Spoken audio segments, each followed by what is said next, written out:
Oh, this is so cool. Acting and voice acting are no different. It's the exact same thing. Simba, I am... You can hear in his voice that he's trying to regain his composure, but he just can't get it back because he's so terrified. And that's a really complex emotion. And if you want to improve your voiceover, you should definitely... Welcome back, my beautiful weebs, to another good voice acting review. If you haven't seen the last episode, I'd recommend doing so by clicking the link up there. But today, let's talk about some more of my favorite performances, break down what makes them good, and how you at home can maybe understand a bit more of voiceover and how you can take a bit more knowledge from the performances today. And the first performance we're going to talk about is Mark Hamill as the Joker. Now, in the last episode, I actually did get a lot of comments asking me why I didn't include this originally, and it was mainly because I wanted to focus on other performances first, some more of my personal favorite ones, because I'm not too familiar with watching this show, but every time I've seen clips of it, I've thought that his performance was amazing.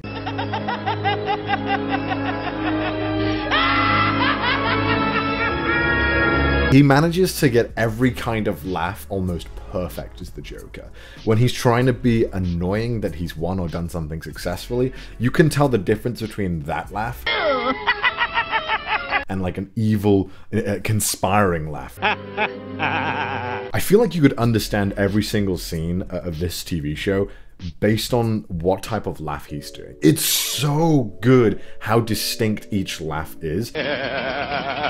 Mark Hamill's Joker would be noteworthy just for the laughs alone, but of course, if the man is that good at laughing, of course his dialogue lines are amazing as well. League, McGinnis. I know every trick the original Batman and Robin knew at their peak. So draw like a mental chart in your mind. He uses a low pitch to get his point across. You're out of your league, McGinnis. He's talking down. You're out of your luck. Now watch how easily he just ups the pitch to convey a kind of mocking tone. You? What's to know? You're a punk, a rank amateur. So he goes up in pitch to mock him, and then whilst he's doing that, he goes down again to really burn it in. Listen to it. Still, if it's a whooping you're a wantin'. And then the still, it's a very like cartoony increase to convey the cartoony line that he's saying. I think a lot of people, when they do voiceover and they've chosen a voice out for a character, they're very scared about playing with it a lot because they're worried that, oh, if that voice goes too low, it's not that character anymore. That character's a really low voice, so I can't go higher. But you as a person, not a character, your voice can go up and down. And I feel like that's what the difference between an amazing voice actor and a bad voice actor is. And I think that's what makes Mark Hamill's Joker really, really amazing. Nothing is done here, you know, just to be over the top. And if he is, it's the Joker. He is over the top, and he's nailing it. I'm the Joker, baby! Now, I have tried to keep my opinion out of this and keep it as unbiased as possible, as I want this list to kind of be an objective list and breaking down the techniques and the kind of like masterful control that a lot of these actors have. But I have to put Dio from JoJo's Bizarre Adventure from the Japanese version, okay? Got a lot of comments last time asking me why I only covered dubs, and the truth is I can't speak Japanese or any other languages except Welsh, but that's not very useful. That's not the point. The point is that I feel extremely comfortable in judging English voiceover. I've grown up with it. My ear is really trained towards it. I do voiceover in English. I don't do voiceover in Japanese. However, I'm going to try my best to break down why JoJo's Bizarre Adventure and Dio specifically from part 3 is just an amazing, amazing performance, and why I feel like it exceeds the language barrier in being one. Oh, spoilers for JoJo's Bizarre Adventure part 3. For those of you who have no clue what anime is, and don't know what this show is, and don't know anything about it, JoJo's Bizarre Adventure is one of the most over-the-top, camp, insane manga/anime series of all time. I'm an absolutely huge fan of it, and Dio is a larger-than-life character. Oh, so you still want to fight? It would appear pig-headedness runs in the family. It's so close, but there's just something that has this insane level of stage presence in the first one and he's commanding the show like it's his. 逃げずにこのディオに近づいてくるのか。せっかく祖父のジョセフが私のザワールドの正体を。You're blatantly ignoring your grandfather's wishes, even after he gave his life to tell you about the power of the world. I think another key difference between the English and the Japanese is that the Japanese almost is going for a sound that is absurd and isn't realistic. And I think it really nails that. Whereas the English one, it sounds like they are trying to make this character believable, which I think you would always want to do. Once more, the world! Except for this situation, where you have this character that is completely insane. I actually think in English and Japanese, the mudas are actually amazing, though. That's one thing that I feel like the English one does do as well. Back to normal shit. Oh, Panda. Jack Black as Kung Fu Panda. We all saw it coming. It's amazing. Oh, Panda. Oh, this is so cool. The reason I want to show the behind the scenes of Kung Fu Panda to you guys is that acting and voice acting are no different. It's the exact same thing. Yo, yo, yo, yo! Enemies of justice, prepare for the fierce attack of my what? Are you kidding me? I imagine the way he's moving physically here is probably quite close to how Po was actually animated. For a lot of movies, they will want the voice actors to actually do motion capture, and that's because it saves them a lot of time animating stuff. If they already have the blueprints, it's like, okay, just copy the movements this guy's doing. And really, you'll see that a lot if you ever see somebody doing a character in a voiceover booth. They normally do want to be quite expressive. That normally helps them realize the scene in their head and act it out. I know whenever I do characters, I get, you know, very over the top when I move. I do the facial expressions, I do the hands. I try not to move too much from the microphone, as that could be a little annoying for the engineer if there's a ton of moving sounds. And you will see this from the best of the best, and Jack Black really is an amazing actor. And it sucks because a lot of the you know, already well-established actors get taken into these gigantic AAA blockbuster animated movies to do the voices, and people are always like, oh, well, why aren't, you know, these other voice actors doing it? Well, first off, there's a huge argument to be made about the selling power of celebrities, and if they just want to attach a celebrity's name to sell a movie easier. But sometimes these actors are well known for, you know, being typecasted in some sort of role, and typically Jack Black is known as the chubby, funny guy, and when they were actually making this movie, I believe they contacted Jack to play the role specifically. So this whole character was made around Jack Black, essentially. And I'm sure if Kung Fu Panda was a shitty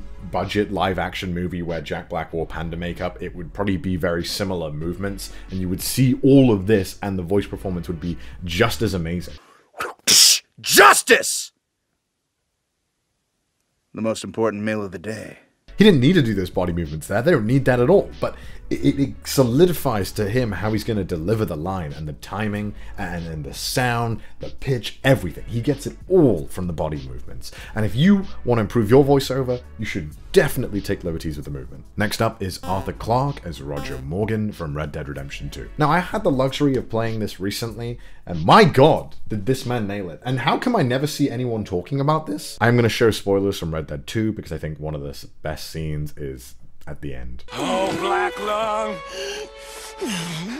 You ain't gonna reach that gun! Oh, Dutch. He's a rat. You know it, and I know it. Man, when he's just on the brink of death there, it's really powerful. He really nails it, that he is a man who knows that he is done. And I don't even want to know what it takes to channel that kind of energy. That is, wow, I love it so much. He's the only one. The rest of us... I'm really interested to know how he kept making the wheezing sounds. It must have been quite difficult. I imagine he must have been squeezing his throat and doing that, and maybe even he was delivering some of the lines like that. I tried. In the end, I did. Oh, crap! I forgot to put my professional outfit on. Where was I? You had a choice. You speak as if killing was something I cared about. You ever wonder about eternity? You should. I hope it's hot and terrible, Mrs. Downs. Otherwise, I'll feel I've been sold a false bill of goods. Now, please. Give me that money. I think the reason why voice performances in Red Dead Redemption and honestly all of Rockstar's games are amazing is just how really solid they do the world building. All the characters feel like they belong in the world, and you don't so much as feel like the savior of the world or an important part, just someone who coexists in that universe. Bring in Vanderlyn. You have my word, you won't swing. Oh, I ain't gonna swing anyways, Agent. Milton. You see, I haven't done anything wrong, aside from not playing the games to your rules. And the sheer amount of dialogue this guy had to perform for this game is insane. And the fact that it's of a really high quality throughout and never really drops is really amazing and well done. And it's why it was one of the top voice performances for me of any recent game. The next performance is Jeremy Irons as Scar. Simba, I am... It's also really fascinating because Scar goes through a lot of emotions through Lion King, and I feel like Jeremy nails all of them. He goes from, you know, being playful and very evil to achieving his goals and then back to being the loser. And he goes and does all those emotions flawlessly. Life's not fair, is it? Just the first line alone. Life's not fair, is it? He's really taking his time with that line, and in a really condescending and a really mocking way. Yet, in his voice, you can hear how prideful he is and how happy he is that he's the one in this position. It's one line, yet you get so many emotions and you understand this character and his mindset like that. What do you want? I'm here to announce that King Mufasa's on his way. He's so confident in his control of his voice, and listen to how lax he is here, yet you convey how much he doesn't really care about the situation, but you also get a feeling of, wow, this guy's bad news. Better have a good excuse for missing the ceremony this morning. Oh, now look, Zazu, you've made me lose my lunch. You made me lose my lunch. He takes his time at the end of the line to convey how he just thinks that what he's telling him is not fun, not interesting to him, and he doesn't care. All he wants to do is feel in control and powerful. Why, if it isn't my big brother descending from on high to mingle with the commoners? Again, he uses pitch and he slows it down. The one thing that Scar does a lot is that he knows when to change up the speed of his lines. He knows when to slow it down to emphasize something, and he knows when to speed right back up. Spoilers. Let's listen to the very iconic line. Scar! Brother! Help me! Probably the best line in the whole movie, honestly. Long live the king. Always sends chills down my spine. He's so good. And he reaches like a kind of tone and a pitch that we don't hear throughout the movie as Scar. This really evil kind of pitch. Listen to how like kind of almost close to being gravelly it is. Listen to how like conniving it is. The king. Long live. He's really reaching the bottom, really straining his jaw to get this noise out, this horrible evil sound, and it works masterfully. And then of course no evil villain would be complete without the downfall. Simba, please have mercy, I beg you. Notice he drops all the use of slowing down the words, the playing with pitch. It's pure just high, oh god, oh god, oh god. He doesn't have time. He doesn't have time to play with his words. He doesn't have time to taunt his opponent. He just can only think and spit out words. He wants to be saved. You don't deserve to live. But Simba, I am... And I love this part specifically because you can hear in his voice that he's trying to regain his composure. He's trying to get that, he's trying to have that kind of control over his words where he slurs them. But he just can't get it back because he's so terrified. And that's a really complex emotion. If you can take anything away from this, it's that being aware of the speed of a line's delivery can mean a lot. And it can be a really powerful tool when used correctly. Now we have a bunch of anime to get to. Travis Willingham as Roy Mustang from Fullmetal Alchemist. Oh my god, it's the anime dub alert. Last time I spoke about anime dubs, people got a little upset that I called some people narrow-minded for hating dubs. And now what I meant is that it's okay to not like a dub. Obviously, you can like whatever the hell you want. What I meant is that it's not okay to hate on people who do like watching anime dubbed. Just keep your opinion to yourself. And I was trying to get the point across that some people who have some disabilities need dubs. They need it. They can't read subtitles properly. And also, if you're an anime fan, more money in the anime industry is great. That means we get more anime, it means we get more merch, it means we get more of the thing that we love. Anime. Now shut the f*** up. Spoilers, by the way, for Full Metal Alchemist Brotherhood. Don't interfere, Lieutenant. I told you I would take care of him myself. Listen to that last scream he lets out. That's a man who has gone through hell and back to deliver that final blow, and it's such a good final blow.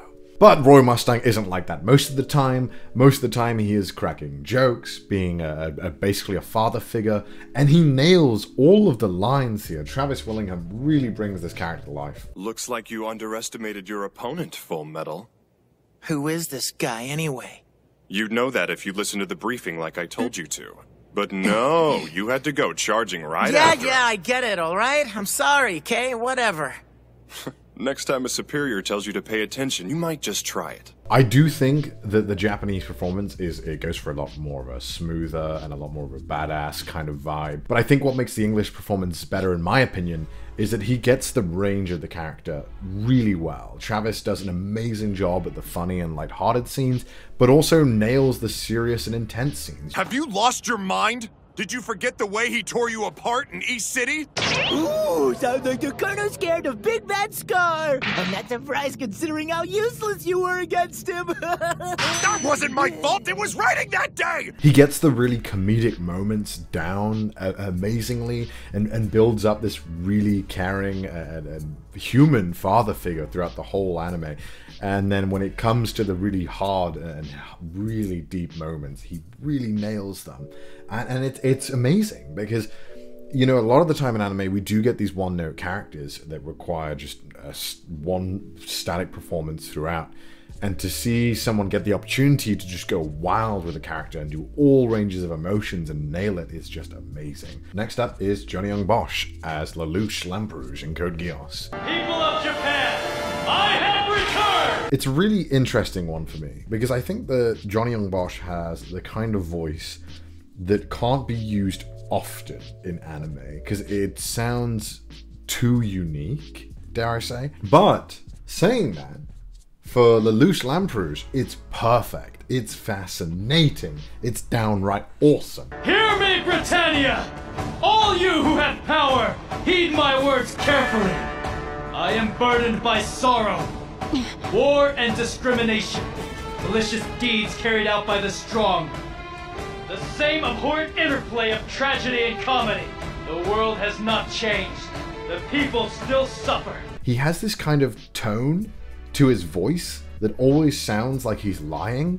I don't know why, but it works perfectly for Lelouch because he always is lying. So when he's delivering a lot of lines, you can hear the alter ego behind it, which is his other character Zero, obviously, in the show. And you can kind of sense the uncomfortableness and the disdain that he has to lie to everyone, but also the fact that he loves playing this character. He loves being this leader of the organization, and he loves playing the role of Zero. And when he's playing the over-the-top moments, he's amazing at capturing that energy. These hands of mine have been dirty for a long time now, Suzaku. Your coming to face me now doesn't matter at all. Hell, I welcome it even. I mean, of course, you and I are friends. This is the thing that like blows my mind the most. You watch that as a viewer and you're like, okay, it was pretty good. But then you realize this guy had to match exact lip flaps while delivering that line, right? That's hard. That's very, very hard. Yet he manages to toy with the emotion and play with the line like it's nothing. Listen to this. These hands of mine have been dirty for a long time now, Suzaku. Your coming to face me now doesn't matter at all. Hell, I welcome it even. Spoilers, by the way. There's a scene where Rollo dies later on. It's kind of dumb because this character just gets introduced to us. And bless Johnny Young Bosch because he's delivering this line to the best he can. But the story's kind of dumb at this point, but it's still a pretty good performance. Listen. It was a lie, wasn't it? What you said about trying to kill me. About hating me and all of that. Of course. And you saw right through me, didn't you? Just what I'd expect of my little brother. Now, as I wrap up this video, I'm not saying that all of these performances are equal. I'm not saying they're all the same level. They're just what I think are noteworthy performances because they do something interesting in the medium that they're in. But without further ado, I'm going to wrap it up here. Thank you so much for watching. Please let me know down below what I should react to next and what other amazing voiceover performances you think I should talk about in the future. Or maybe I should try and do stuff myself. What do you guys want? Let me know down below. We'll do something. We'll figure it out. Whatever. But if you did enjoy this video, please don't forget to like, comment, subscribe, and all that other YouTube bullshit. Check out my Patreon, it helps the channel out a lot, all that fun stuff. And if you did enjoy the video, please do consider sharing it around, as that's how people find me and we can keep growing and keep making cool stuff together. But without further ado, I will see you beautiful weebs soon. Bye!